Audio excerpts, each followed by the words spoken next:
your first Christmas in England, Mr. Gingrich. Yes, you know, it's exactly like the Christmas cards. Snow, red berries and robins. Marina told me not to expect all this. Yes, the snow's exactly on cue for one. We got here just ahead of it. It saw you arrive and then descended.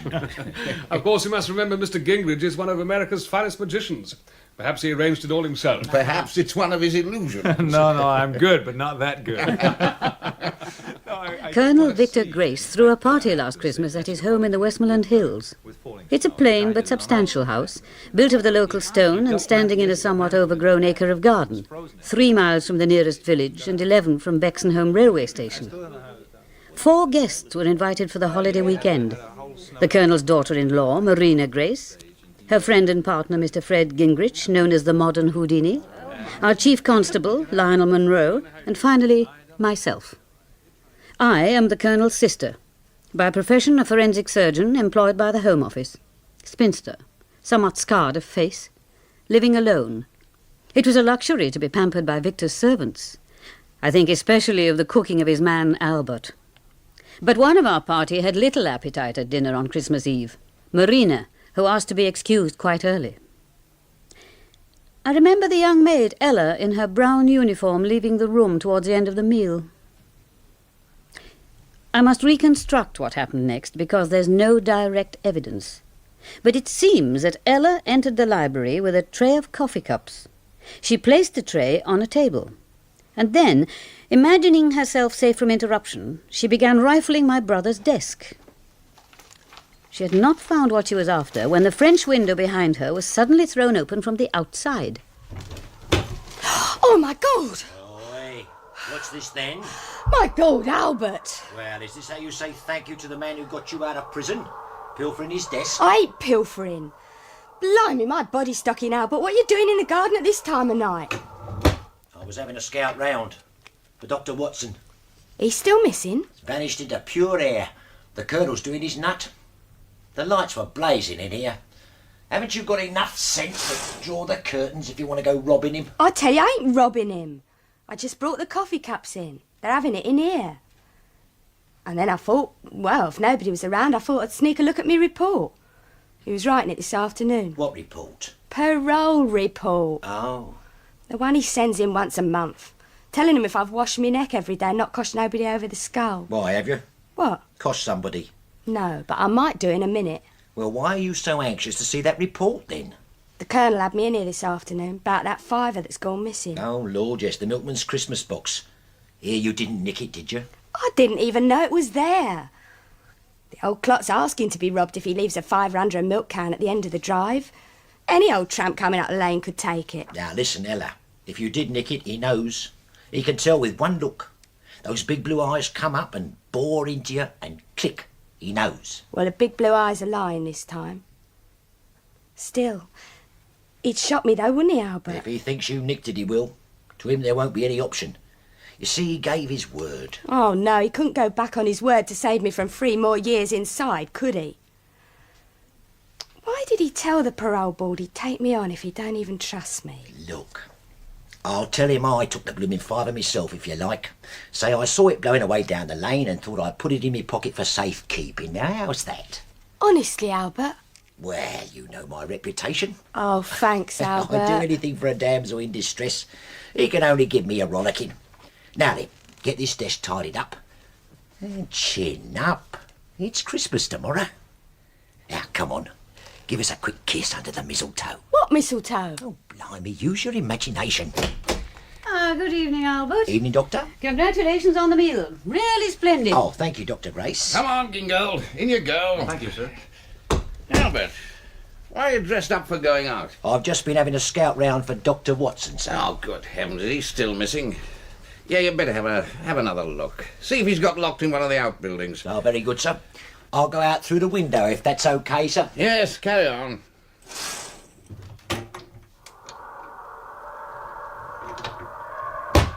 I say, sir. Yes, Gingold? You sure got some books in this place. Yes, it's a library. Is this a family portrait, sir? Our father, yes. Mr. Justice Grace. He looks pretty tough. He was an old poppet, actually. Only he would go hanging people. Excuse me, sir. Shall I bring the coffee in now? Coffee you too? Oh, thank you, sir. I believe I'll stick to port. As you wish. All right, Ella. Bring enough for 3. Mr. Munro's just slipped out to look at his car. Yes, sir. One moment. Yes, sir? My desk. Desk, sir. Yeah, the blotter. Hasn't been changed. Covered in ink. Bring me a clean one. Oh, yes, sir. Yes. Right away, sir. Thank you, sir. That's the famous desk, Mr. Gingrich, where my brother composes his military memoirs. He's going to tell us all about his campaigns in Korea. Really? When I can get a clean blotter. When does the first volume come out? When it's ready. When it is ready, not before. You know, you must be one of the few people who still writes in regular ink. I like a steel nib, Mr. Gingold. One somehow gets closer to the page. Like a bayonet tearing into the flesh. An illusion enhanced by the use of red ink. The sisters in sparkling metaphorical form tonight. Thank you, Victor.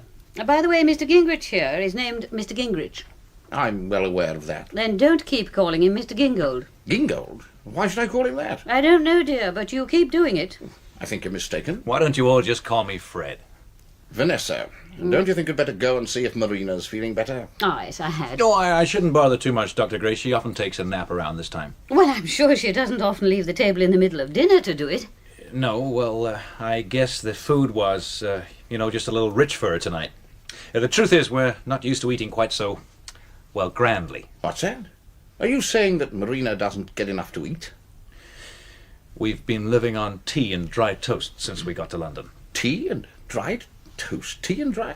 Do you mean you're not making enough to feed her properly? I was under the impression you were both earning a decent living. Well, no, sir. Nobody seems much interested in a magic act anymore. Our last 3 months in the States, well, we laid an egg in every town from Baton Rouge to Chicago. That's why it was like an answer to a prayer when you kindly offered to pay our air tickets to London. But when we got there, we had no engagements set, no agent, nothing. We couldn't even get auditions for a while. Extraordinary. I wish the child had told me things had reached this pass. I guess she's a bit too proud to plead poverty, sir. Well, I notice that you're not backward in that direction. Now, excuse me, sir. I wasn't pleading poverty, sir. I was just explaining what... Marina. We were worried about you. Are you feeling better, dear? I'm just fine, honestly. Just a little sinus headache. Ah, I might have something in my bag to take that away. Oh, thanks. I've got a little cure of my own. At least it works sometimes. Oh, what's that? Snuff. I think I'll be okay after I've taken a pinch. That is, if you've no objections. Of course not. Fire away. But first you must have a brandy. One for you, Frank. Thank you, sir. Don't forget me, Victor. How could I? Sorry if I spoilt the party. Marina, you don't know what you missed. As a Christmas treat, they let me stay behind, drinking port and swapping dirty stories with the grown-ups. Flouting 500 years of tradition. What do you think my father would have made of that? My father, the judge, would have passed summary sentence after putting on the black cap. Well, I guess that's one tradition we can do without. My father, do you mean? Or the black cap? I think Fred means hanging. I believe I detect in our American friend a fashionable derision for the old forms. Some of them did serve a useful purpose, you know. Well, not the black cap, that's for sure. Well, there you are, Marina. Now drink that Thank you, Victor. down. Mr. Gingold, Thank you, sir. and one for you. Thank you, Victor.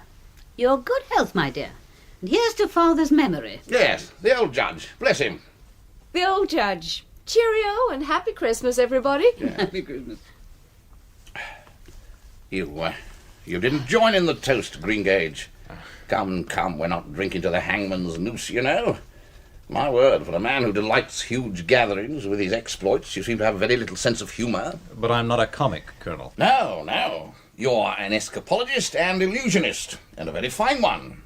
My son always said you were the most amazing man in the world, and he wasn't too bad in that line himself. Was he, Marina? No, Valentine was very good. Brilliant. Brilliant, certainly.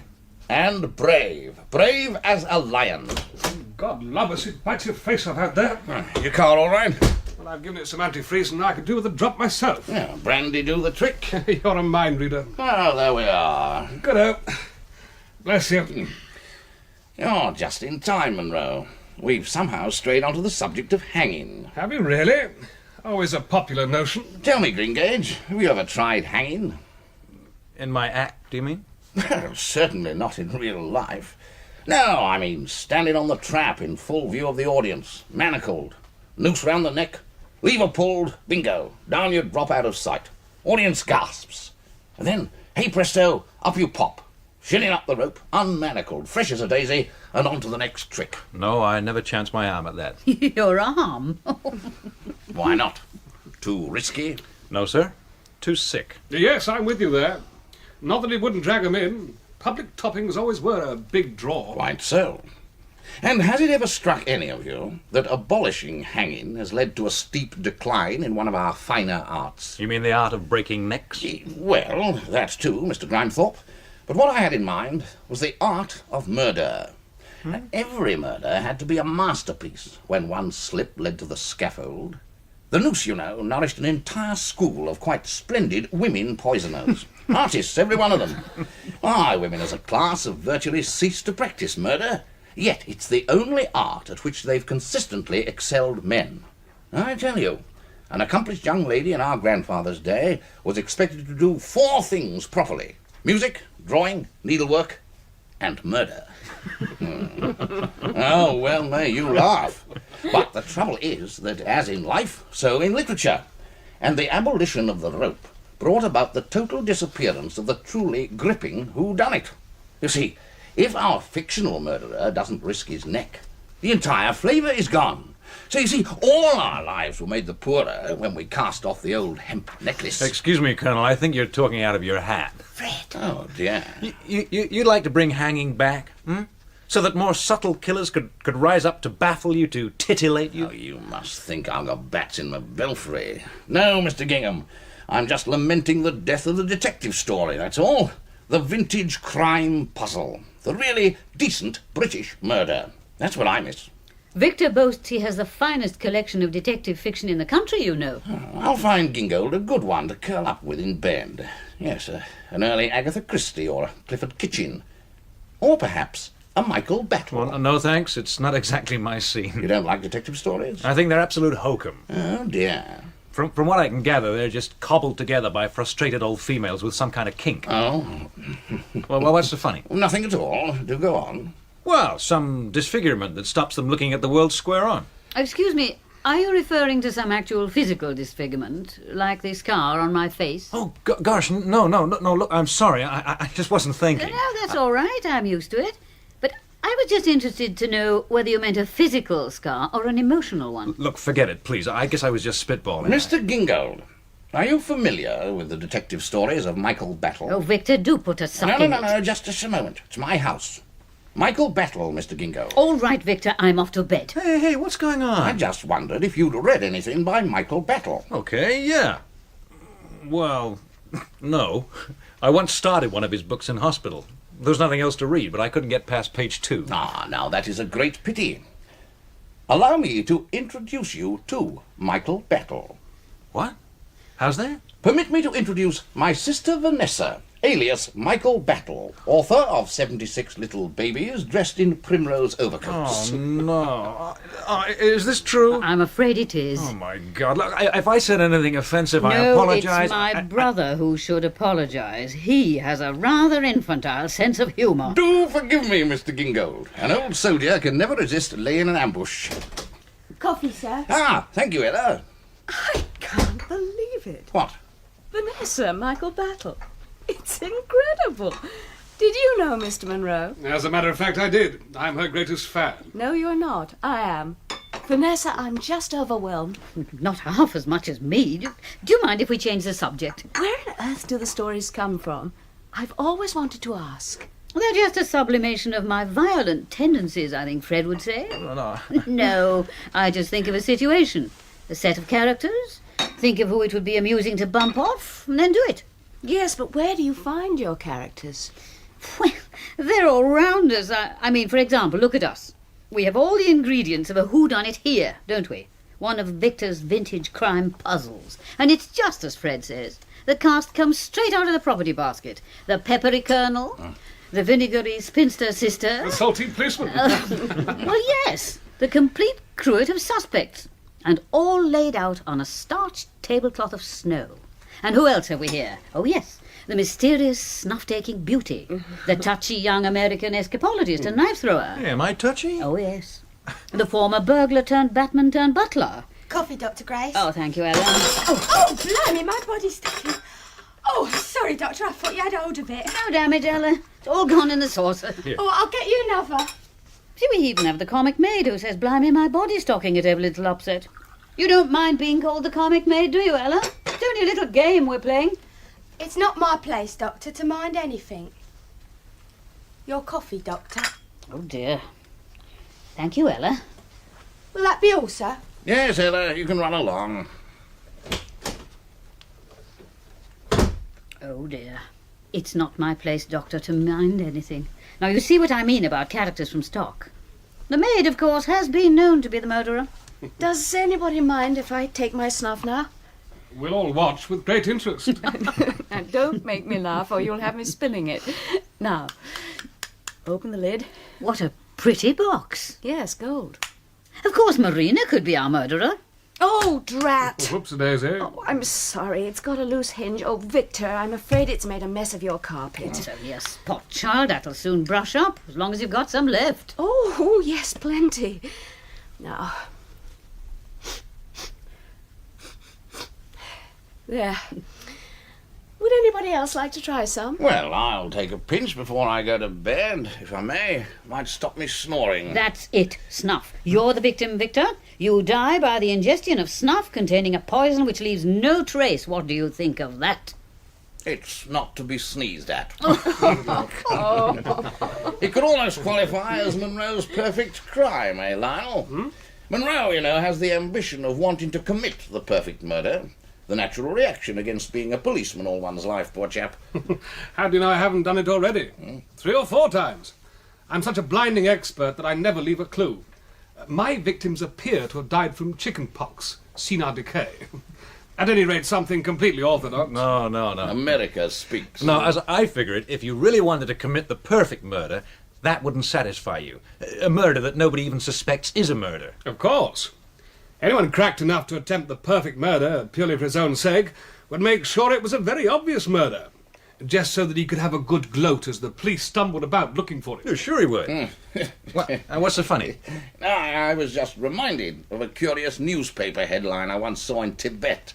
Woman found strangled in monastery. Police suspect foul play. That's good. So, have you really been in Tibet, sir? Once or twice. Really? Well, what took you there? I went to pick the brains of their holy men. I've always been curious about the nuts and bolts of magic, you know, no matter what form it takes. Levitation, telekinesis, Indian rope trick, walking on hot coals. Well, even your sort of magic, spiriting yourself out of padlocked cabinets and so forth. They're all kindred trades, are they not? All victories of mind over brute flesh. Well, not giving any secrets away, a lot of it is just plain mechanical know-how. Granted. That's why I said nuts and bolts. But what separates the great magician from the gifted mechanic is exceptional mental control. Oh, sure, that comes into it. And some men have developed it so finely that they can overcome their physical limitations almost absolutely. That's why I wandered about the East, trying to pick up their secrets. I had my most interesting experience in Jutabad in Nepal. The tribesmen there were in the habit of passing red-hot skewers through their own bodies. I had the dickens of a job trying to get Albert to do the same. Albert? Oh, now that's the tallest story of all. Oh, yes, the fellow was most obstinate. Look here, I said, I've done it. You don't want to let the side down, do you, in front of this pack of ragamuffins? You did it? You bet. But didn't it hurt? Oh, no. I picked up a few wrinkles from the head chap, you see. Studied the different practices and postures they went in for. Breath control, meditation, what have you. And at the end of the day, I was able to censor out every distraction. You mean a red-hot skewer in your flesh? You could censor that? My dear Gingold, with discipline and practice, anyone could. Even Albert did. Albert did? Certainly. Pleased as punch with himself once he'd taken the plunge. Went strutting up and down like a human pincushion. Somewhat singed one, of course. But that's all ancient history. Now, would anyone like to join me at midnight mass tonight?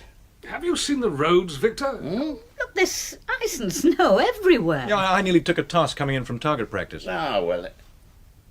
Did you say target practice? Mm-hmm. I practice throwing my knives for an hour every day. Albert said it'd be okay if I used your hayloft, your gymnasium or whatever. Ah, yes, the gym. Yeah, that's quite a place.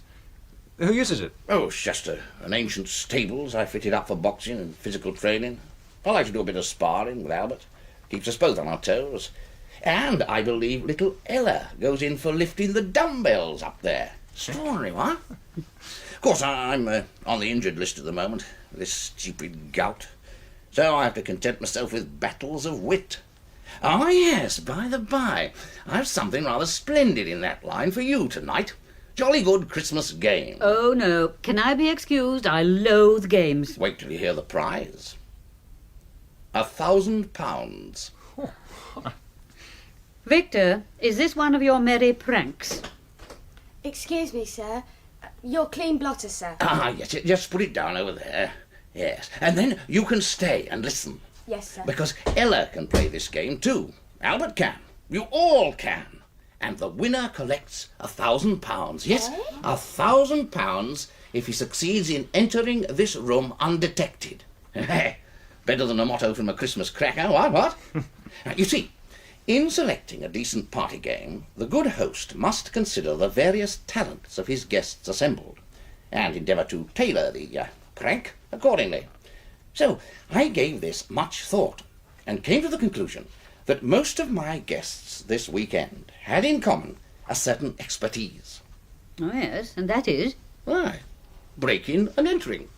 Breaking and entering? Well, in a manner of speaking. I mean, Gingold, as we all know, is the modern Houdini.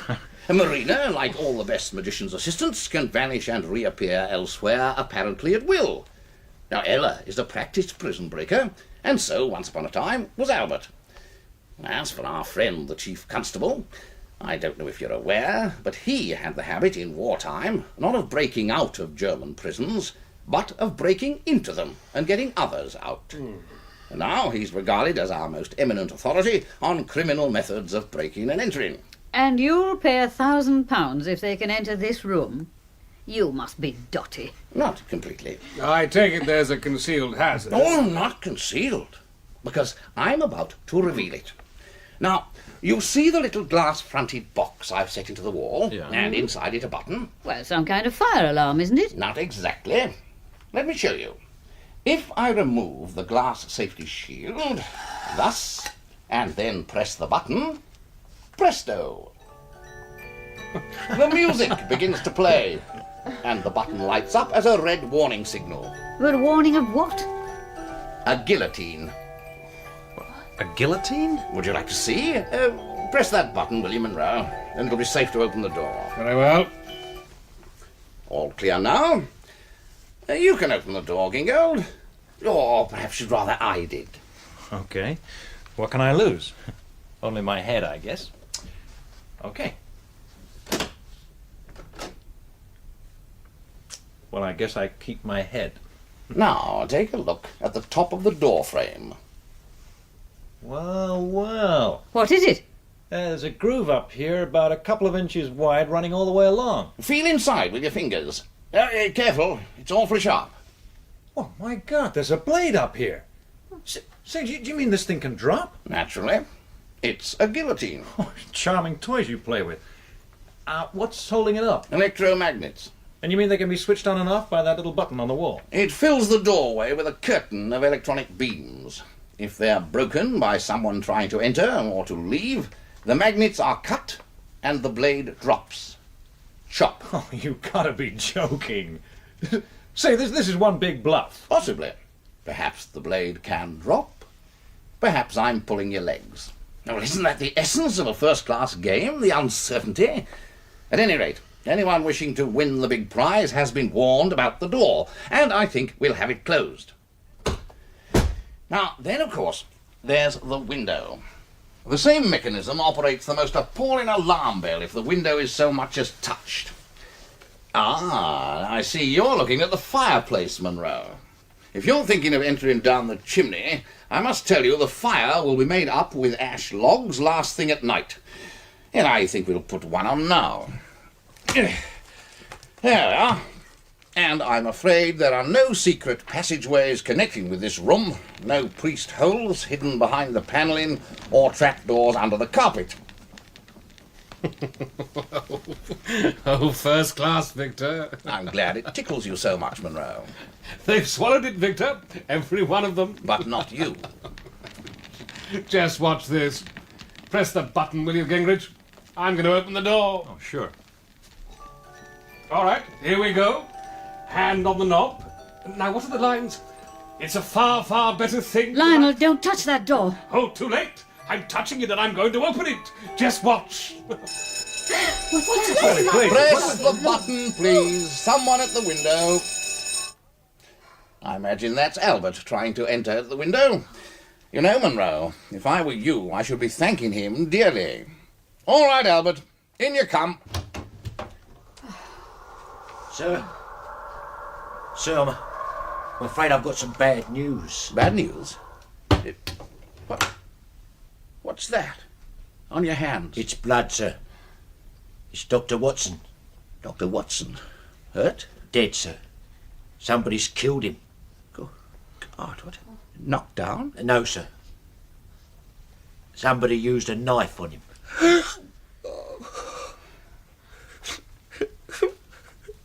What a poor dear chap. Oh, upon my word. The dear sweet fellow. I'm sorry. I really can't face all this at my age. No, darling, try and pull yourself together. That poor foolish creature. He was all I had left in the world, you see. Now, do try to get it in perspective, Victor. Dr. Watson was only a dog. Only a dog? What's that you say? He was the only friend I could count on to be faithful. Oh, come now. I've been faithful, sir. You can always count on Albert. Oh, don't be ridiculous. Only a dog? Is that what you said at breakfast, Vanessa? I told you I was setting aside a few £1,000 in my will so that he could be cared for if he survived me, and you said it's ridiculous. Oh, Victor. Albert, how was he killed? Wouldn't you like to leave the details till later, sir? What did they do to him? They cut his throat, sir. Cut his throat? It must have been over quick, sir. No pain. How do you know that? They cut clean through his windpipe, sir. Clean through... Oh, yes, I see. A scalpel. Of course. Tell me, Vanessa, did you bring your bag of tricks with you? Equipment? Tools of the trade? My surgical instruments. Yes. Well, they're in the car, but surely I you thought don't... as much. Yes, I thought as much. Are you suggesting that I had something to do with this? Only a dog. Heard it from your own lips this very morning. Now, Victor, you're talking nonsense. Am I really? What's the matter with you, Albert? You done something to your arm? I think I've bust my wrist, sir. What? When you were killing him? Did he put up a fight when you were killing him? No, sir. I fell over his body. I was going through the shrubbery and I just stumbled over him. I felt my wrist go when I hit the ground. Felt your wrist go? You always were a malingerer. Well, let me have a look, Albert. Yeah. Here, now, can you slip your coat on? Man's a confirmed malingerer. Disgrace to his Now, regiment. gently does it. There. Where did you find my dog? In the shrubbery, sir, just opposite the gymnasium. Ooh. Oh, sorry, Albert. Now, don't try to move that arm. It'll have to go in a sling. Right. I'll go and find something to fix you up. Found near the gymnasium? Perhaps you have something to tell me, Gingold, eh? I think you're in shock, Colonel.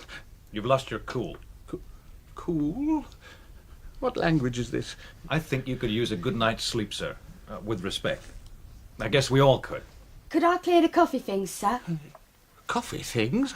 There!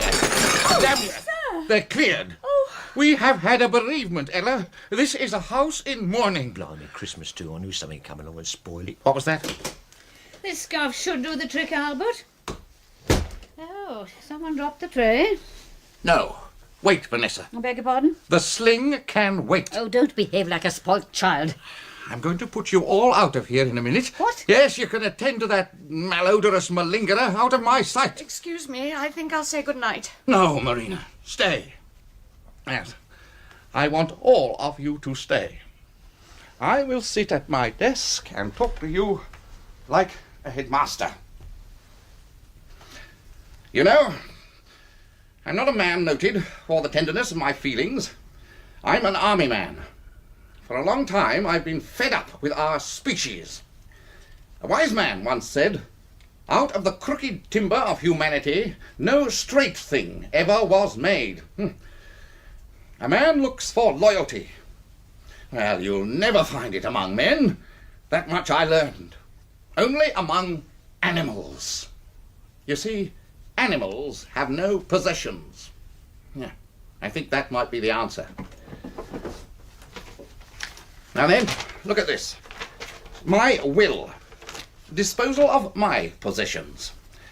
I'm having my solicitor over tomorrow. I'm going to change it. It's Christmas Day, dear. He won't mind calling in for a Christmas noggin and a fee on top of it. Now, before I tear this up, you might like to hear the details. Yes. Now, to summarise. To my friend Lionel Munro, the R.V. Grace collection of periodicals and books on murder fiction.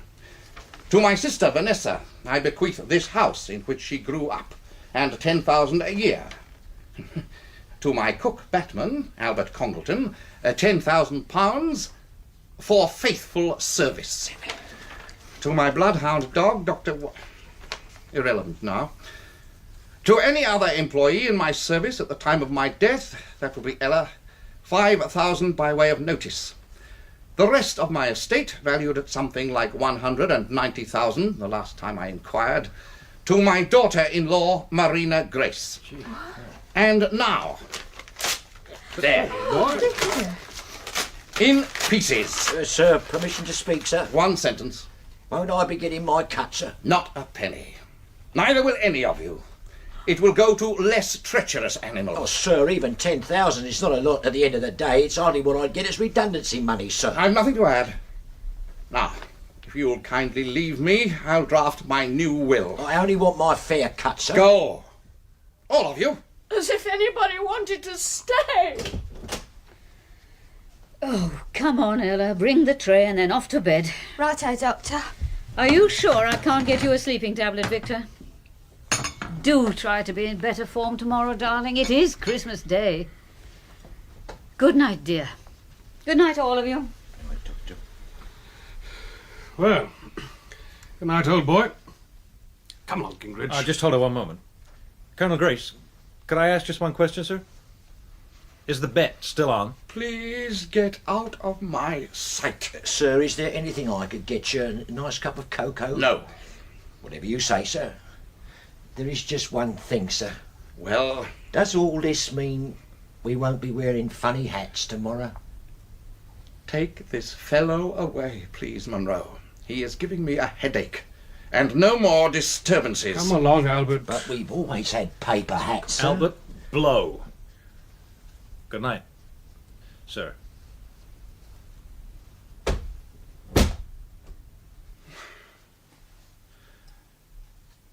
Alone, at last. No more disturbances. Yes. We'll soon make sure of that.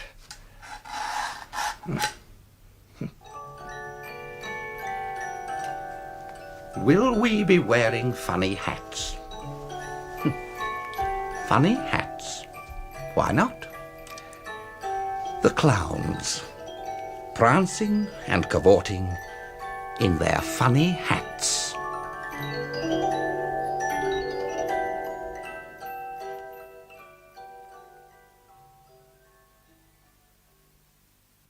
Dr. Grace? Wake up, Doctor. Oh, what time is it? Just gone 8. Of a Christmas morning. What's the weather doing? Snowing like mad. Oh.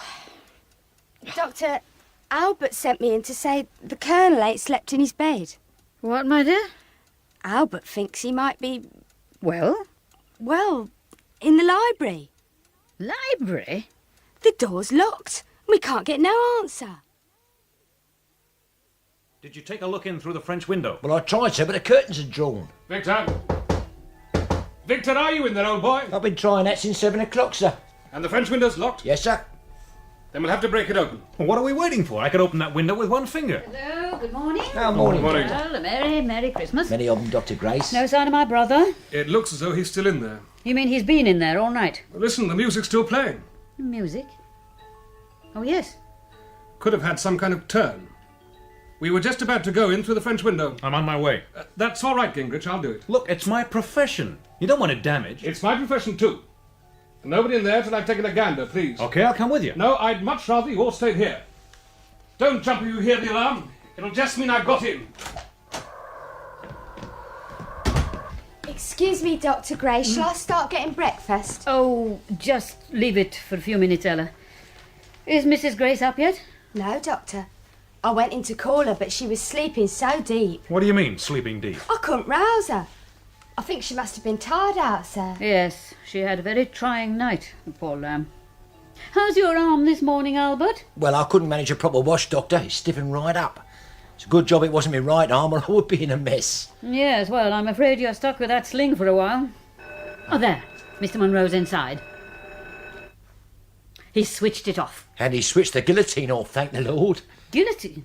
I'd forgotten about that. Come on, Munro. Open up! Lionel, is everything all right? Is Victor in there, Lionel? Geez, plodding British policeman. Lionel!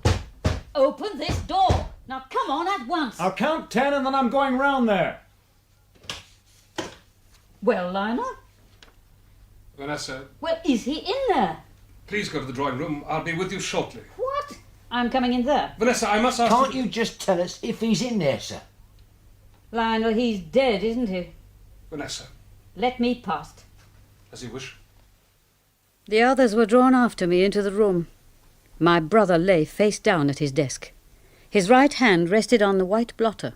A steel-nibbed pen stuck out from his stiffened fingers. A knife, planted to its hilt in his back, had a white bone haft.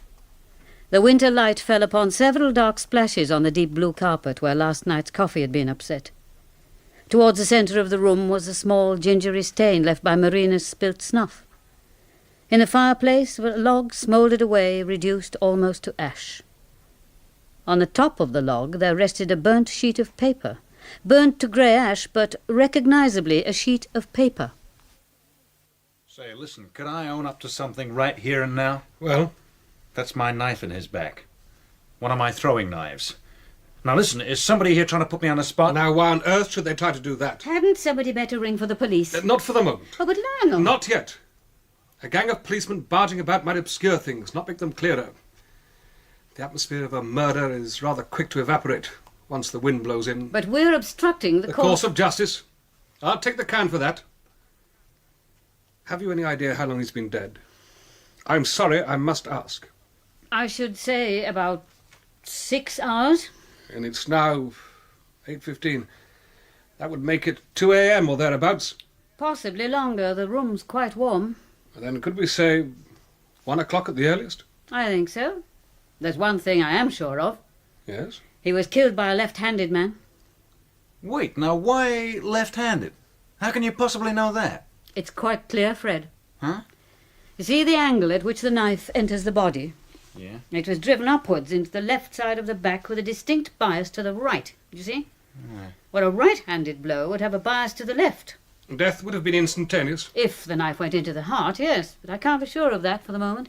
It may have narrowly missed the heart or gone in at the very edge. In which case? He might have remained conscious for, a couple of minutes at the most. Now, just hold it there. Yes, Fred? A man, you said a left-handed man. Why not a woman? Well, she'd have to be jolly powerful. The blade's gone in right up to the hilt. Yes, and the more I think about it, it would have taken exceptional strength even from a man. It's an upward thrust, you see. Difficult to get much force behind one of those unless you're as strong as a bull. Excuse me, Doctor. Yes, Albert? Well, no offence intended to Mr. Gingrich, but couldn't somebody have thrown the knife? You can tell me to shut up, but it is a throwing knife. No, Albert, not unless my brother was standing on a hill or perhaps a staircase and a knife thrower at some point below him. The knife entered his back upwards, you see, Albert. Yes, of course, Doctor. Take the notice of me. I'm all over the place. Oh, for God's sake, Albert. Can't you see that much?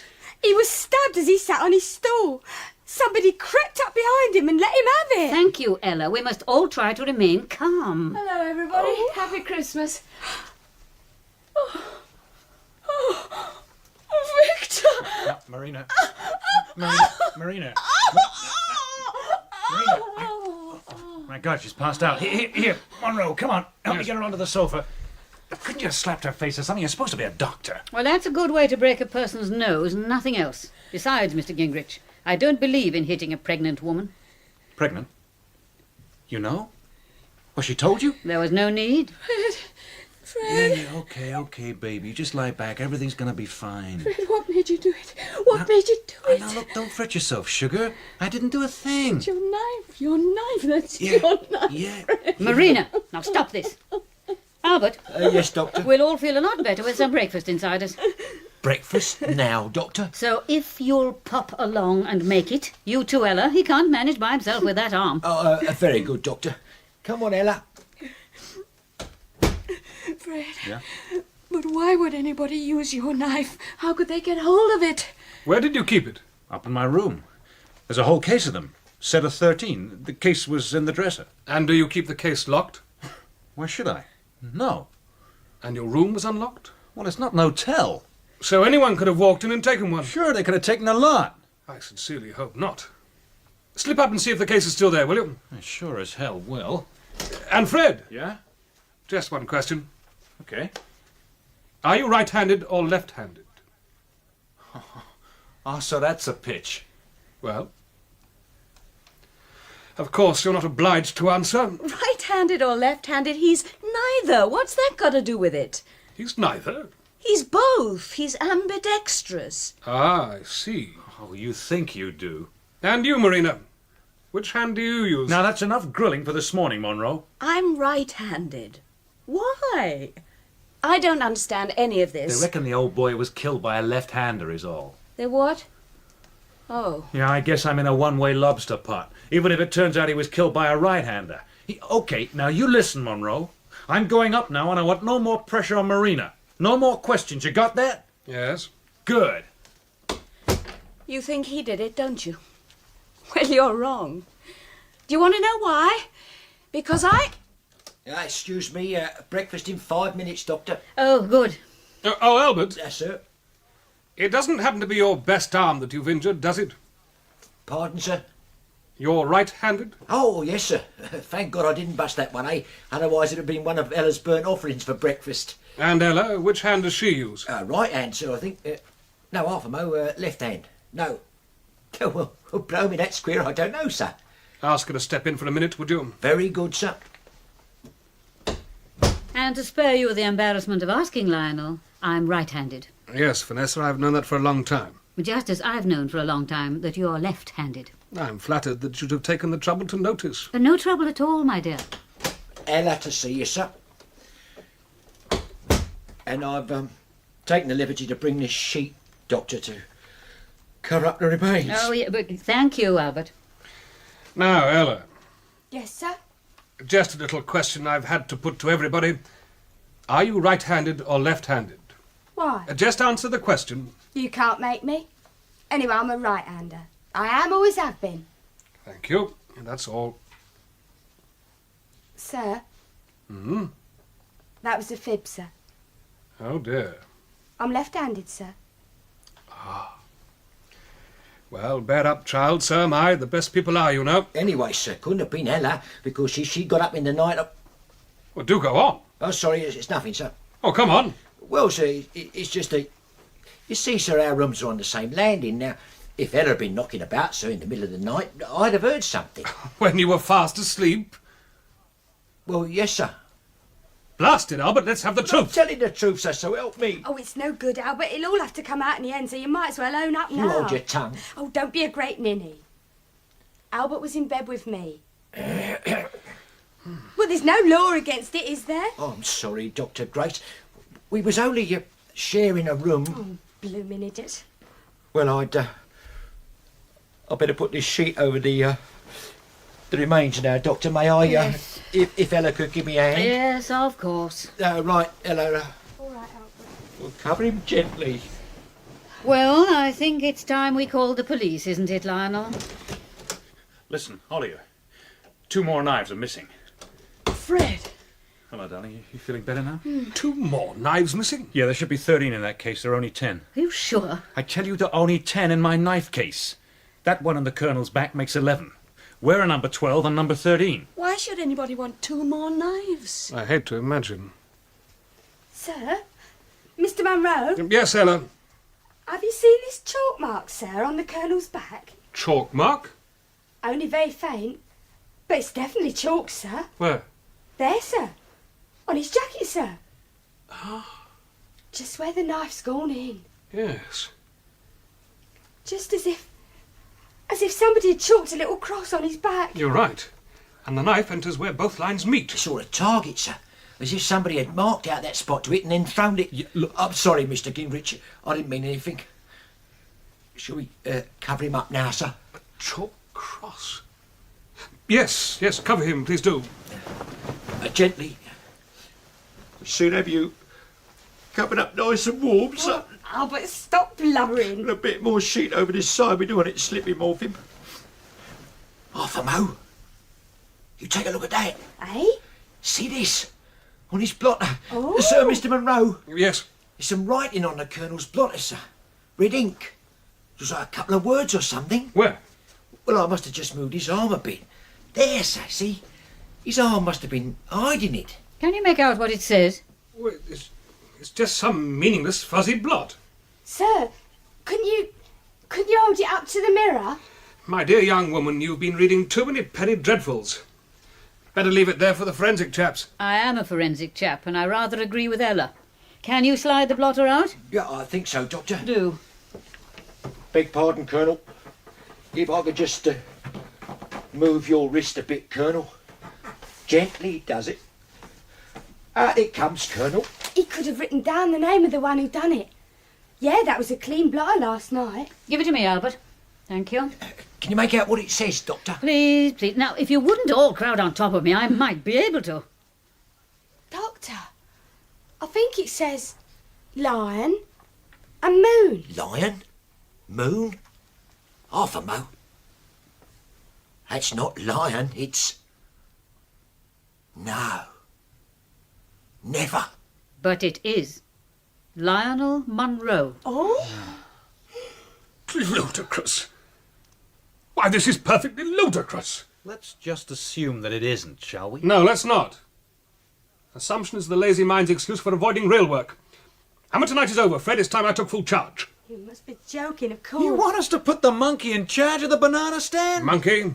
You made pretty sure nobody else got a look at this room this morning till you'd given it a mighty thorough going over. Oh, you mean I was clearing my tracks and wiping my fingerprints and what have you? Exactly, and disposing of the sheet of paper that was blotted on this pad. Oh, you mean I came in here and pocketed it, eh? No, you didn't pocket it, Lionel. Oh, I say. Sudden outbreak of sanity. You put it on the fire. It's still there. If you're referring to that sheet of charred paper... Which you've been eyeing very nervously ever since we came in here. Oh, dear. Dear, dear, dear. Well, can't you see that Victor himself put it on the fire last night? No, it was put on the fire this morning. My dear lady, forensic science, though splendidly advanced, has so far discovered no technique for determining the time of death of a sheet of paper. But it has, Lionel. You said just now, when I suggested we call in the police, that the atmosphere of a murder was quick to evaporate once the wind blew in. So I did. What of it? Albert, would you open the window? Well, it's a bit parky, miss, and we'll have all the snow blowing in here. Well, never mind. Open the window. Oh, very good, Doctor. Thank you. Now, what's that sheet of paper? Blimey, my body stocking. Just look at that. It's just blowing to fragments. Crumbling into little bits. You see, Lionel, how it disintegrates once the wind blows in. That's quite clever. You can close the window, Albert. Right. So, if the paper was put on the fire last night and got all charred up like that, it would have stayed in one piece until... Until Mr. Munro opened the window this morning and then blown to pieces. Ergo, it was put there after Munro came in this morning. Please, Vanessa, I shouldn't do that. I said don't use the phone. I wouldn't like to be forced to harm you. Doctor, he's got a gun. Now, Vanessa, hang up. I'd be reluctant to use this. Thank you. That was intelligent. Nothing to do with intelligence, Lionel. I was about to hang up anyway. The telephone isn't working, you see. It appears to have been disconnected.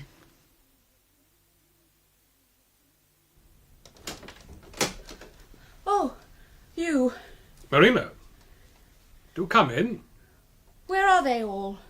What have you done with them? Oh dear, you don't think I've done away with the entire household? Oh, do come and sit by the fire. Fred won't be long. That's better. Tea time soon. I dare say you're hungry. Missed your lunch, or should I say Christmas dinner? Where's Fred? He popped out to look for missing knives. Look, to set your mind at rest, I'll tell you where all of them are. Dr. Grace is upstairs examining the body. We took him to his own room. Albert and Ella are getting tea, I imagine. And that's everybody. Fred's looking for knives. Where? He thinks he might have left a couple in the gym yesterday after his target practice.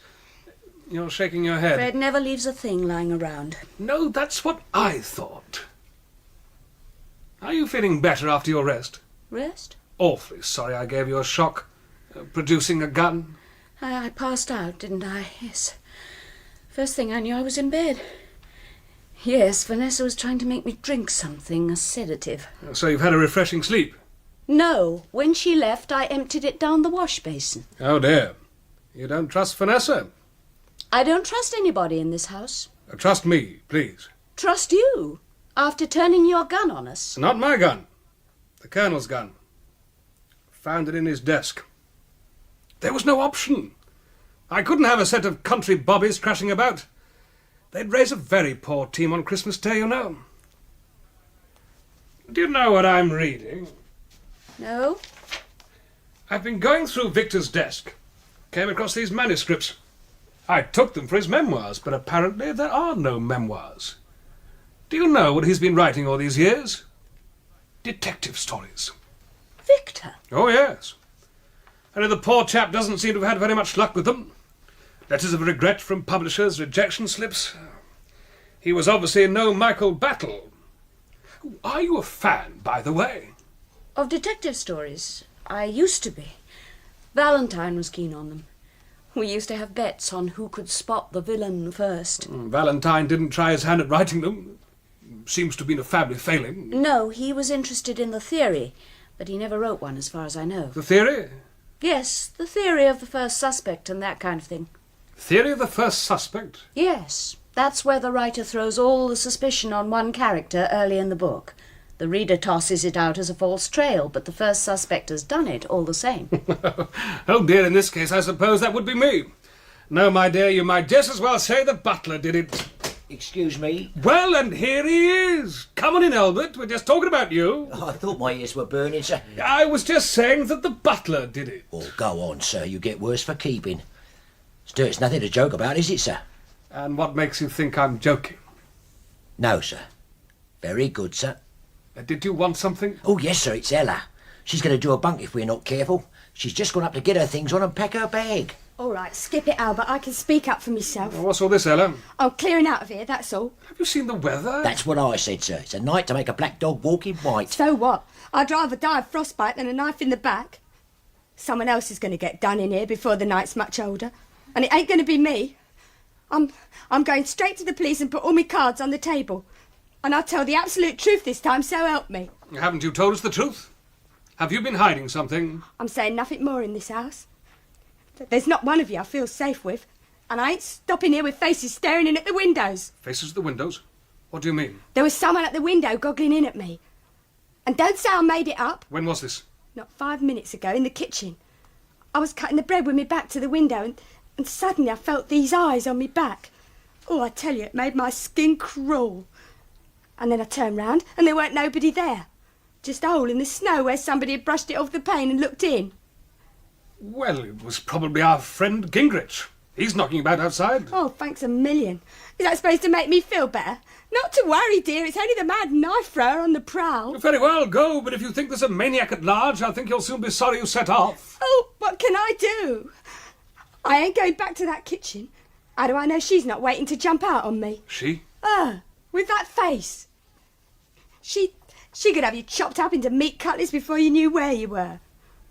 Oh, it's all very well for you to smile, sitting there in comfort, but anybody'd feel jittery in that kitchen stuck right away at the end of the corridor. If you feel like that, you can stay here with us. In here? Honestly, you wouldn't mind? I'd be glad of the company. So why don't you just come and sit down by the fire? Oh, thank you, Mrs. Grace. Ooh, it's icy up there as the morgue. I say, Albert, isn't it about tea time? I'm just off to see to it, Doctor. Ah, how's the arm? Well, it's not too hot, but I'm learning to cope with the other. Look, why don't Ella and I get the tea? Come on, Ella. Albert can sit here and have a cigar. No, Doctor. No? Ella's coming here for company. She's scared to death. I ain't going back to that kitchen. Well, don't be silly. I'll be with you. Well, that's the trouble. If you... Better let Albert do it, Vanessa. Oh, yeah, well, I see. Well, carry on, Albert. Oh, very good, Doctor. Oh, Doctor, as it's Christmas tea, Yeah? will you be wanting to wear funny hats? No, thank you, Albert. Oh. Righto, miss. Now, Ella, this information you've been holding back. Nothing to say, sir. Oh, is Ella keeping something from us? I'll tell all I know to the police. Nobody in this house. Is it something about your master? About his health? No. Victor's health? Why, what have you discovered? I've discovered that he was fooling himself badly if he thought he had gout. Or someone was fooling him. What have you found? There's no sign of gout. The leg muscles were wasting away. It looks like muscular dystrophy. Really? He'd have been in a wheelchair soon. Ah. Marina, did you come down to see him last night after we'd all gone to bed? Victor, no. You didn't come back and give him a pinch of snuff? Why, no. Well, he told you he'd take some before he went to bed. He threw us all out. Do you think I'd come back and offer him snuff when he was in that mood? You see, Marina, I found snuff on his jacket. A tiny peppering of snuff on his lapel. Did you give him snuff at any time? Earlier in the evening? Oh, no. Or was he in the habit of taking snuff? Ella, did he keep snuff in the house? I never seen none. You didn't leave your snuff box behind last night? No. And come back for it later? No. Marina, could you tell us the truth about Valentine's death? The truth? What do you mean? Well, he died in America. My brother went out to discover what happened, attend the funeral. But when he came back, he refused to talk about it. We don't know a thing, just that it was an accident. Why are you bringing this up now? You inherit Valentine's money. You mean I got Valentine out of the way and then I got Victor out of the way? Oh, you're crazy. Well, the fact remains that both of them have been got out of the way. And as a result, you're a very rich woman. Well, how did Valentine die? A knife. I'm sorry, I didn't catch A that. knife in his heart. Yes. How did it get there? It was thrown. It was thrown by Fred. Yes. And it was an accident. It was an accident. Marina, I know this is an ordeal, but try to answer calmly. How did you meet Fred Gingrich? I went out there as an actress. The show folded almost at once. Then I auditioned for Fred. He wanted an assistant for his act. I got the job. Didn't the partnership become closer than that? Did we fall in love? We thought so. But then Valentine came along. He was at a loose end, looking for excitement as usual. He persuaded Fred to take him into the act. And you fell for him? Yes. What did Fred think? He took it on the chin. I think Fred was rather dazzled by him, too. He was such a genuinely charming man, and such a daredevil. It was his idea for Fred to throw a knife at his heart. As part of the act? Yes. Valentine made a heart out of a chunk of cork. He held it against his body, covering his heart. It was the climax of Fred's throwing act, hitting that cork heart. But Fred hated the idea, so he had a trick knife made, one with a harmless blade that retracted into the handle on impact. So what went wrong? The night it happened, Valentine moved the cork heart just as Fred threw. Moved it just a few inches, but it was enough. He died instantly. But I thought the knife was... Somehow the knives got switched that night. Fred threw a real one. I don't understand. Fred used 13 knives in his act, a dozen genuine ones and the fake. They were kept in a red case, and the trick knife was always in the last slot. I stood there and handed them to Fred one at a time as he threw. I see. And what did the American police make of this? A great deal. But in the end they were satisfied it was an accident. In the end? Let me get this clear. Fred threw the knife that killed Valentine. Yes. But you handed it to him. Yes, yes. And then you came in here last night on the pretext of giving his father snuff. No, no, leave me alone. What in hell's going on? What are you doing to her? Yeah, okay, baby, okay, there. Now, everything's gonna be fine. Fred, they think I killed Victor because of the snuff on his jacket. But I can't have done because I didn't have my snuff box. Yeah, I didn't have it. Come on, sweetheart, I'll get you up to your room. No, let me go. What? Let me go. Marina, what's come over you? Just leave me alone, Fred. I'm going to my room. I guess I won't be down to tea. What's all this nonsense about snuff, for Pete's sake? Vanessa found snuff on the lapel of Victor's jacket. Somebody came down here last night and gave it to him. Well, it couldn't be Marina. She left her snuff box with me. With you? The hinge was loose. She gave it to me on the way upstairs. I was going to mend it. Now, wait a bit. The carpet. There was snuff on this carpet. Nobody had to come in and give it to him at all. Do you mean he wanted snuff so badly that he took a pinch of it from the carpet? Oh, and Fred, would you mind explaining something else that's been puzzling Mr. Munro and me? Well? What were you doing down here at about 1:45 this morning, outside this door? Oh, yes, I saw you. Now she tells it. Munro, you know about this? Vanessa did mention it. All right. The answer's so sensible, you're not going to believe it. Have a bash, anyway. £1,000. Yeah, I was trying to win that bet. And did you succeed? No. Why not? I should have thought that breaking in here would have been a piece of cake for the incredible Gingrich. You changed my mind. Something smelt wrong. And what about you, Doctor? If you saw me at the door, that means... Yes, I must have been up and doing myself. Brilliant deduction. I came down for a cup of coffee, actually. Coffee? I drank too much last night. Not used to it. I thought the coffee might even my keel. Why didn't you say anything to me? I thought you were in happy pursuit of £1,000 and shouldn't be disturbed. Could you satisfy my curiosity about something, Doctor? Anything at all. Your face. What happened? It was a fishing accident when I was a girl. What kind of a fishing accident? A hook, Mr. Gingrich. A double-barbed fish hook was embedded in my cheek, and the line to which the hook was connected was unfortunately jerked. The hook travelled the length of my face, tearing it rather drastically, as you can see. And the person holding it was... Yes, oh yes, my brother Victor. I bet you loved him for that. It didn't make me hate him. Mr. Gingrich, excuse me, sir. Yeah? Was it you came to the kitchen window a while back and looked in?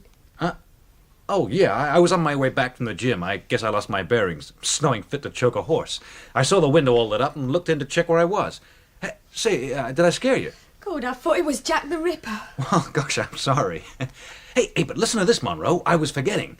There's a punch bag in that gym, a boxer's punch bag hanging from a beam, and someone's been using it for more than boxing practice. Oh? You remember the cross on the colonel's back, the cross in chalk? Well? The same crosses have been chalked all over that punch bag. And you know something else? I'm willing to take a guess. Okay? I imagine the punch bag has been stabbed in many places where the crosses are chalked. Well, how'd you know that? Credit me with a little gumption. Excuse me, Doctor. Yes? It's the jelly, miss. Jelly? What about it? I'm having a bit of a struggle with it. Dear fellow, you're babbling. Do you think somebody could give me a bit of help? There's a lot you can do with one hand, but turn a jelly onto a plate is humanly impossible. All right, Albert, I'll give you a hand. Oh, good. Got over your fit of collywobbles? I'll be okay now I know it was at that window. It was only Mr. Gingrich. Oh, was it? Right, come on then. Albert, could I just keep you for a minute? You run along, Ella. To that kitchen by myself? I'll wait for Albert if you don't mind. Look, would you like me to come with you? I got a famous name for flipping jellies over. Oh. Well, all right. Lead on. Half a mo. What now? Well, sir, that jelly's what you might call my masterpiece. There's a pint of port wine in it. I wouldn't like it to end up on the floor. Albert will handle it like a day-old babe. Come on, Ella. Thank you, sir. Now tell me, Albert, how long had your master had a bad leg? What do you mean the gout, sir? I should say it was about 6 months ago he first started limping. Did he ever fall over? Well, he did a couple of times, now you mention it. Said it affected his balance. So you won't have had many sparring sessions with him lately, in the gym? Oh, no, sir. But you still keep yourself in trim with the punch bag? Well, so I've let things slide a bit, I'm afraid. I've not been near the gym for, must be a month or two. Leave it all to Ella, do you? Ella, sir? And her dumbbells? Oh, yes. Well, she's got nothing else to occupy her mind here, sir. I think the exercise takes her mind off the bright lights. Actually, she read somewhere it would give her a fuller figure. You know, develop her out here, if you'll forgive the expression, Doctor. Yeah, it all went to her biceps. Yeah, strong in the arm, is she? Strong? She could lift it. Half a mo, what are you driving at? You can't suspect Ella, sir. Do you know why they put her inside last time? Inside where, sir? Do you know why she was serving 5 years? We never discussed anything like that, sir. All right, I'll tell you. It's none of my business, sir. The last time she came over the wall, she left a pair of scissors behind. Scissors? Between the shoulders of a wardress. Oh. Oh, Lord. Well, she must have had good reasons, sir, that's all I can say. Albert, congratulations. Sir? You're the father of a big, bouncing jelly. Safely delivered, no complications, and a beautiful red complexion. Oh, thank you, sir. Well, cheer up, man. I know expectant fathers are supposed to suffer, but this is ridiculous. Excuse me, will you? I'm just off to the gym if anybody wants me. Take a look at that punch bag. Keep my jelly warm, will you? Ho, ho, ho. Fred, have you left Ella all alone in that kitchen? Oh, she's fine now. That girl's tough. Tough, yes. Did she happen to say anything more about the information she's been holding back? It was strictly jelly talk. I see. Look, Dr. Grace, do you mind if I have a word with Albert alone? Alone? Oh, very well. I'm going to change my dress.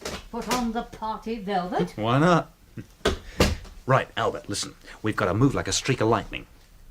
Albert, are you paying attention? Oh, sorry, sir, I was miles away. What's the matter? He's trying to pin it on Ella, sir. Ella. Listen, Albert, that guy would pin it on the Pope. Of course, he did it himself, didn't he, sir? You can bet your life on it. Now, Albert, are you willing to take a risk? It'll get Ella off the hook. Risk, sir? I want you to go up to Munro's room and bring me one of my knives. He took them off me this morning. You'll have to crack his bedroom door. Can you still do that? Yeah, I think so, sir. Yeah, now, the knives are in a flat red case about so wide. There's 10 knives inside. You bring me just one. Yeah, what you want with a knife? No time to explain. Just trust me. Now, go on, scoot. Oh, very good, sir. And Albert, Sir. good luck. And hey, presto, Frederick, the trap begins to close. What's that? Somebody at the window. Okay, Munro, just a minute. Ye gods! Snowflakes like 10-penny pieces, look! Silver dollars. Hey, what happened to you? I fell in a bloody drift. I'm soaked to the skin. Well, come on, in front of the fire. No, I better go right up and get into something dry. No, just warm your hands. Here, let me pour you a drink. Ooh, there. Oh, skull. Oh. By the way, that punch bag. Yeah? Did you notice anything unusual about it? Apart from its multiple wounds? What else? It's been lying on the floor recently. Well, how'd you know that? Sawdust all over it. Sawdust and resin off the floor. At some point it's been lowered to the floor on its pulley and then hoisted up again. What does that signify? Well, think about it, Gingrich, if you don't already know. But now I really must go and get out of these wet clothes. I'll see you later. Oops. Oh, I am sorry, Mr. Munro. My fault, Albert. In you come. Oh, thank you, sir. I'm in my room if I'm wanted. Very good, sir. Phew. That was close. I nearly dropped the knife at his feet. Well, where is it? Inside my sling. Well, give quick. Thanks, Albert. You're solid. Oh, it's just one thing, sir. Yeah? I think you said there were 10 knives in that case. That's right. Wrong, sir. There were only 9. Only 8. Now you've got that one. Are you sure? Yes, sir. Well, that makes 2 knives unaccounted for. What in the hell's going on? Are you still here, Albert? isn't it time we were sitting down to your wonderful tea? Yes, Doctor, I'll just go and see how Ella's doing. Oh, ring the bell. Oh, very good, miss. That's right. Did you look in on Marina while you were upstairs? Yes, I think she must be feeling a bit better. She was having a bath. Oh, good evening, Lionel. Very smart. Evening. What's the matter? You seem to be in a very brown study. Is something wrong? I rather think it is. Look here, I don't want to be an alarmist, but I think we should all stick together from now on. Why? What's happened? I've just been to my room. I had the impression somebody had been in there. Anyway, I thought I'd better check Gingrich's throwing knives. Well? 2 more have vanished. Oh, no. I'm afraid so. Lionel, I'm beginning to feel a certain sense of déjà vu. I have been here before. What? In the pages of certain detective stories, at a lull in the action, at the point in the story when the plot seems in danger of losing impetus and drying up. Why? What happens then? Well, there's only one sure way of setting the plot in motion again. That's to kill off another character. Oh, why doesn't Ella answer that bell? Shall I ring again, Doctor? No, Albert, I don't think it can be working. I think I'll just go and see what she's doing. Excuse me, won't you? Albert? Yes, sir? When I went out of here to change my clothes and we collided in the doorway. Oh, yes, sir. Where had you been? You mean when we bumped into each other in the doorway? Yes. Where'd you just come from? Albert had been doing a little errand for me. Oh, what errand? I sent him up to my room for a pack of cigarettes. I see. Well, Vanessa? Vanessa, what is it? It's Ella. What? Ella? Oh, no. Oh, yes. A knife. One of yours, Mr. Gingrich. In her back. A downward blow struck with the right hand. Right hand? But are you sure? Certain. Lord help us. So now there's 2 of them about. A right-hander and a left-hander. Or just one, who happens to be both right and left-handed. Fred? Fred? Oh, there you are. I changed my mind. I guess I will take tea after all. What's the matter? Is something wrong? Fred, has something else happened? It was not the merriest of Christmas teas. Afterwards we gathered together in the library before a great fire. Marina and Albert played cards while Fred Gingrich sat for hours scribbling in an exercise book and scowling at anyone who interrupted his train of thought. Lionel, Munro and I sat reading my brother's curious detective novels. At 1 o'clock I made cocoa for everyone, and surprisingly everyone drank it. Not bad for cocoa. Very nice indeed. Well, I'm glad you all approve. And now perhaps we can relax.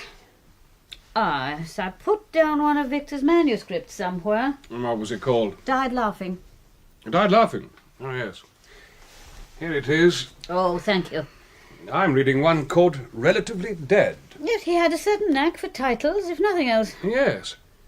It's about a woman who murders her brother because she's somewhat embittered about a scar he inflicted on her in childhood. Really? How does she kill him? Strychnine in his cocoa, actually. Oh, how sad. Thanks. What's that you're writing, Fred? Not a detective story, I hope? I suddenly feel the world is overburdened with them. No, I've been working out a railway timetable of everybody's movements here in the last 24 hours. Making a note of everything they've said. Adding up all the little peculiarities, like snuff on the colonel's jacket, and the chalk marks, and the slashed punch bag, and the writing on the blot pad. And finally, it's all starting to make sense. But for one damn thing. And what's that? Munro's name on the blot pad just doesn't fit in. Well, why not leave it out? Leave it out? Let me paint you a small picture. Victor is slumped at his desk. He's just been stabbed in the back by Lionel. Well, thank you. With his last ounce of strength, he scrawls Lionel's name on a sheet of paper. Plausible, Fred? Well, why not? You said yourself he might have lived for a couple of minutes after the knife went in. So I did. Very well. Victor has scrawled his attacker's name on a sheet of paper. And now this dying man, in terrific pain, sinking into oblivion, takes the trouble to turn that sheet of paper over and carefully blot it on the blotting paper? Still plausible? Why, no. But what then? Well, it was red ink. Red ink? I think Vanessa's suggesting it was a red herring. Or to throw the blame on you? It had that effect. Yeah, but listen, if you're not to blame, what about the burnt sheet of paper in the fireplace? Only you could have put it there. Dr. Grace proved that. Yes, I did put it there. You what? I came in, found the body, found the report. After I read it, I decided to destroy it. Report? What report? What Victor had written was a report to the prison commissioners accusing Ella Chatto of stealing a £5 note and recommending her recall to prison. But I don't follow. Why burn it? Because I didn't believe a word of it. Even if I had, I wouldn't have thought it warranted sending the girl back to prison. So you just went ahead and destroyed what could have been a vital piece of evidence? I destroyed something false to save someone genuinely trying to reform herself. So that's it. The last of the loose ends. Now it starts to make sense. You mean you know who killed Victor? Not exactly, but I think I know how it was done.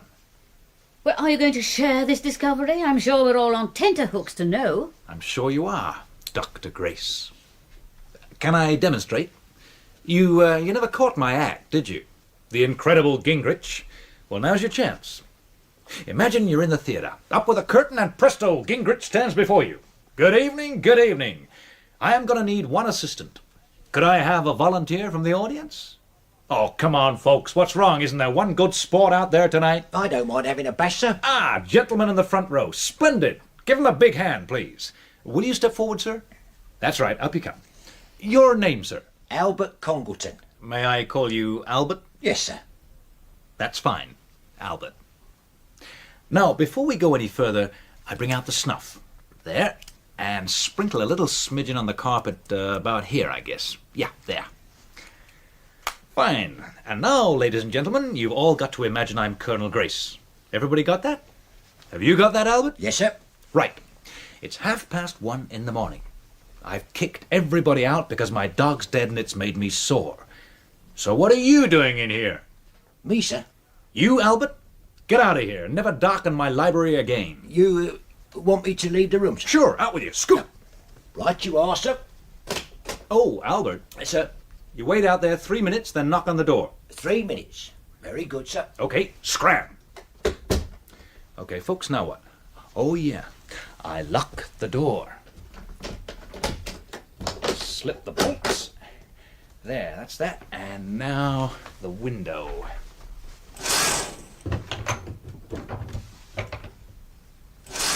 Now the window's secured. Now I'm all alone in a locked and sealed room, right? And to make sure nobody sneaks in on me, I switch on my cute little musical guillotine. There. Now, I go to my desk, I sit down, take out a sheet of paper,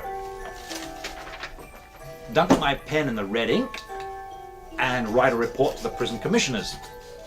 Bad girl, felony of a fiver, ungrateful slut, blah, blah, blah. So kindly take her back to the pen, your humble, so forth and so on, Victor Grace, etc. There, right, done. Now, turn it over, blot, blot, blot. Ah, hold it. Now, you see what I did? You blotted the report. And so would he. And yet there was no trace on the blotter. Ergo? The report had been written before, earlier in the day. Must have been. So how come it was on the desk when you broke in? It was taken out of the desk and left there deliberately to implicate Ella. Yeah, it fits, it fits. Okay, I don't have to write the report because it's already been done. There. Report back in the drawer. Now, you've got to imagine that a lot of time passes. Everybody goes to bed.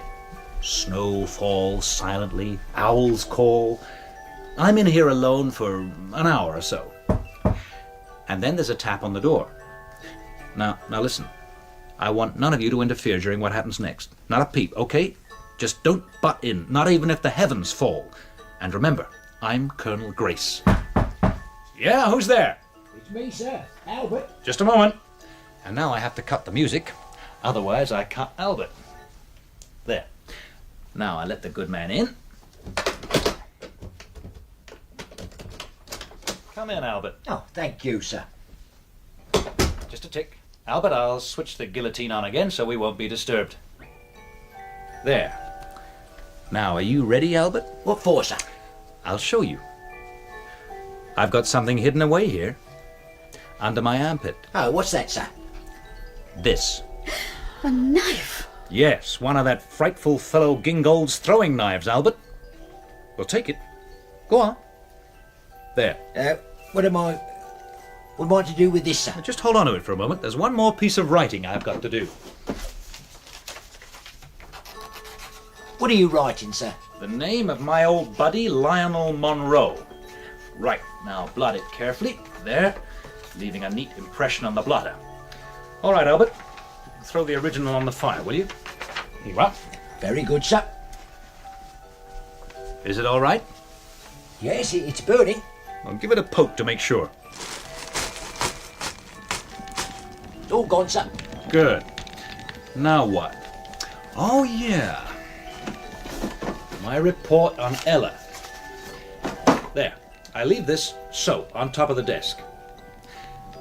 Now, Albert, are you ready? Anything you say, sir. I lie on the carpet. So, flat on my stomach. There we are. I say, wait a minute. What's wrong, sir? I do believe somebody's spilt snuff on this carpet. I've got it all over the front of my jacket. Oh, well, another little clue to bamboozle them all, what? Right. You ready, Albert? Yes, sir. Get in position, then. Position? Stand at my head, facing me. Like this, sir. Fine.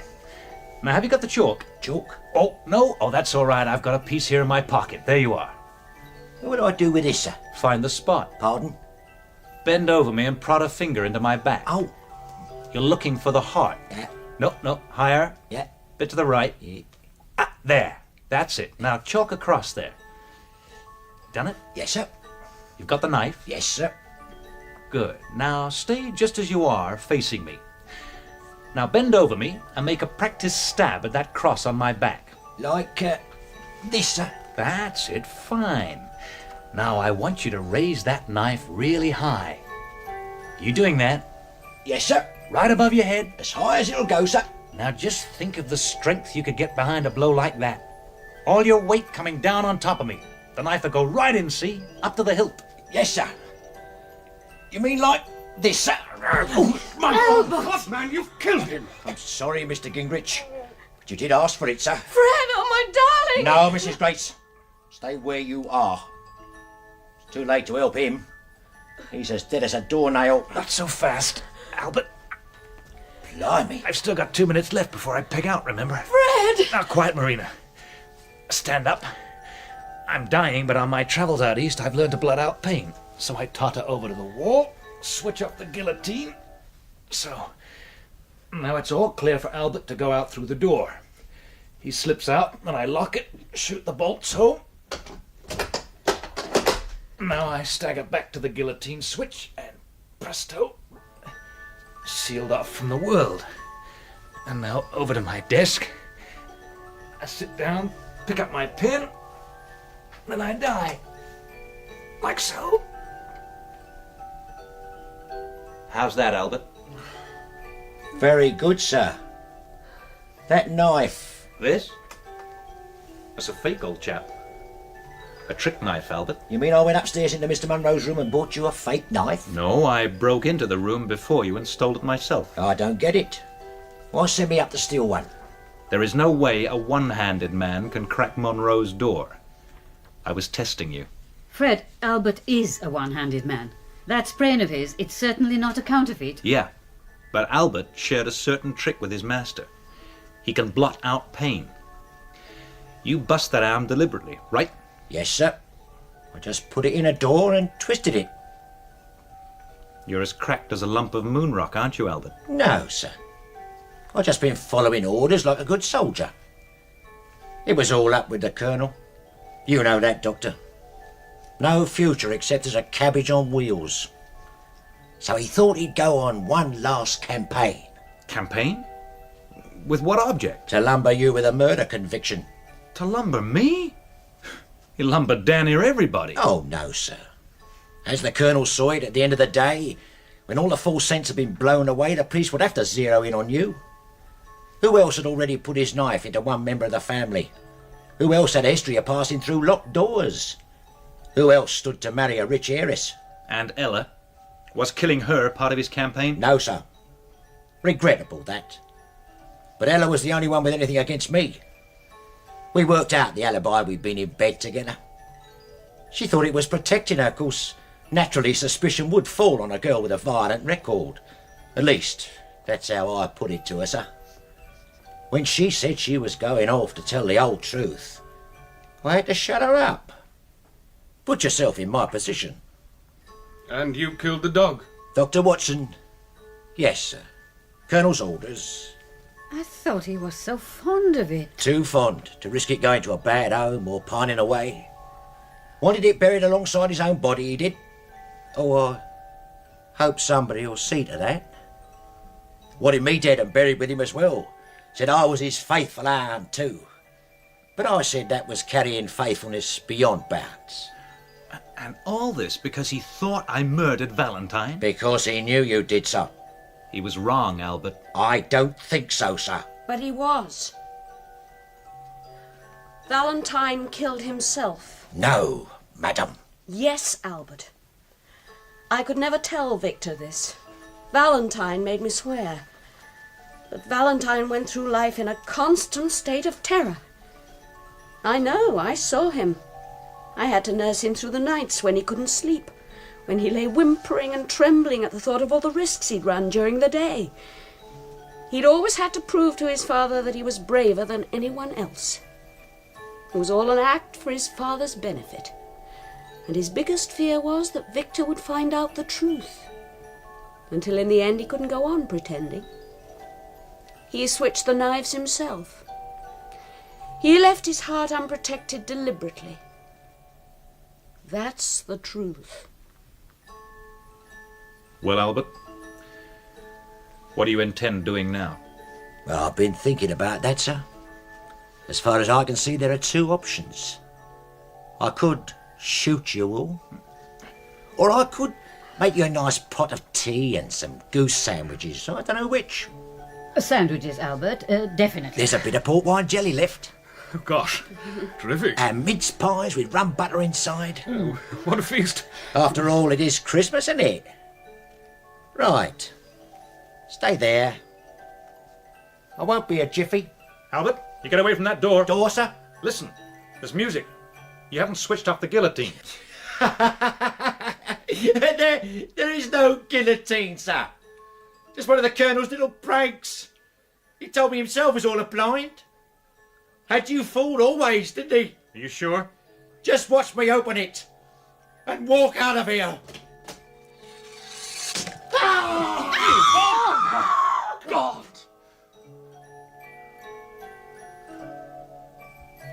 Poor old Albert. He finally got his cut. A decent British murder. Huh? With a gory French ending.